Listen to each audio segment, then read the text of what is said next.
Hello, fantastic students. Dr. Stan Reilly here. I wanted to take a few minutes and speak with you with regard to various forms of leadership.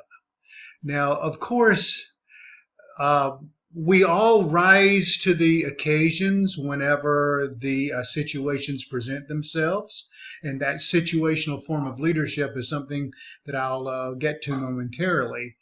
But in my experiences, I have found that there are many different forms of leadership. And you'll read and study about different types of leaders. And to pigeonhole individuals to perform only in one way or another is probably a disservice to how that person really is. So what I'd like to share with you is that, yes, we have leaders who hold titles as leaders who will act mostly in certain ways. For example, let's say someone who is transactional or autocratic. Those individuals will tend to be more of a controlling type of leader, where they provide directions and you as the follower follow them. You would follow them, and it's their way or the highway. Okay, now that's a very pure definition of how that person would perform, okay, as an autocratic slash transactional leader.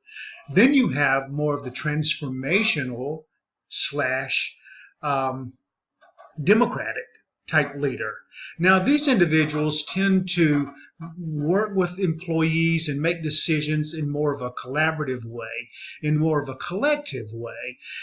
They might bring people in to set up committees and take the item at hand and discuss it and together come up with the best solution that benefits the majority. Okay. Now, this is a very good method as well. And it is more time consuming, but at the same time, we as employees who are exposed to more collaboration in our place of business often feel more empowered and more vested into the company where we work, because leaders, are saying, by including us in decision-making processes, that what we have to say actually matters. So rather than just taking direction, we get to actually participate in the decision-making process. Now, this can't always work based on the type of business that we might be in or the circumstances that are underway. Now, this is where the situational leader comes in. It's been in my experience that the situational leader is the one who takes the transactional perspective, takes the transformational perspective, and hybrids them together, blends them together, and makes them work. Because there are occasions when we can be a part of making decisions, and perhaps like developing policy, things of that nature.